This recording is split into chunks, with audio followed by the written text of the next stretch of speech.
ദൈവത്തിൻ്റെ കരുതൽ എത്ര ശ്രേഷ്ഠമാണ്. ദൈവത്തിൻ്റെ ജനമായ ഇസ്രായേലിനെ പിന്തുടർന്ന് പിടിക്കേണ്ടതിന്, അവരെ കൊന്നുകളയേണ്ടതിന് വേണ്ടി യാത്ര ചെയ്തു വന്ന മിസ്രയീം സൈന്യം അവരുടെ സർവ്വസന്നാഹങ്ങളും പിന്തുടർന്നപ്പോൾ ഇസ്രായേൽ ജനം ഭയപ്പെട്ടു. അവരുടെ മുൻപിൽ കണ്ടതായ ചെങ്കടൽ നിമിത്തം അവർക്ക് മുൻപോട്ട് ഓടി രക്ഷപ്പെടുവാൻ കഴിയാതെ പകച്ചു നിന്നതായ സന്ദർഭത്തിൽ ദൈവത്തിൻ്റെ അളവറ്റ കരുതലിനെ അവിടെ നാം കാണുകയാണ്. ഇസ്രായേൽ ജനത്തിന്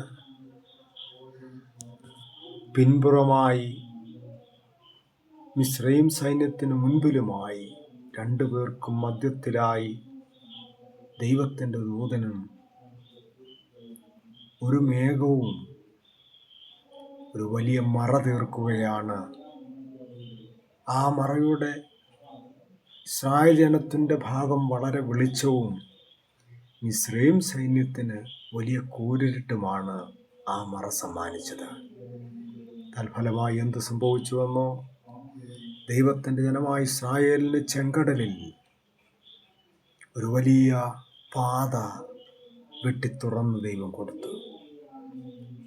എന്നാൽ മിസ്രയീം സൈന്യത്തെ ആ ചെങ്കടൽ മുക്കിക്കളഞ്ഞു എന്ന് നാം അവിടെ കാണുന്നുണ്ട്. പുറപ്പാട് പുസ്തകം 14-ാം അധ്യായം 19-20 വാക്യഭാഗങ്ങൾ വായിക്കുമ്പോൾ അത് വളരെ ശ്രദ്ധേയമായ ഒരു ഭാഗമാണ്. ദൈവത്തിൻ്റെ കരുതലിനെ അവിടെ നമുക്ക് കാണാൻ കഴിയുന്നുണ്ട്. ലോകം കൊണ്ടുവരുന്ന പ്രതികൂലങ്ങൾ, പിശാച് കൊണ്ടുവരുന്ന പ്രതികൂലങ്ങൾ, രോഗത്തിൻ്റെ പ്രതികൂല സാഹചര്യങ്ങൾ, കടബാധ്യതയുടെ ഭാരങ്ങൾ നിമിത്തം എനിക്ക് മുൻപോട്ട് പോകാൻ കഴിയുകയില്ല എന്ന് ഭാരപ്പെട്ട് ഞെരുങ്ങുന്ന അനുഭവമാണോ നിങ്ങൾക്ക് വേണ്ടി? പുതിയ വാതിലുകളെ തുറന്നു തരുവാൻ ദൈവം സർവശക്തനാണ്. ദൈവത്തിൽ വിശ്വസിക്കുക. വിശ്വസിക്കുന്നവരാൽ ഈ അടയാളങ്ങൾ നടക്കും. വിശ്വസിച്ചാൽ ദൈവത്തിൻ്റെ മഹത്വം കാണാൻ കഴിയും.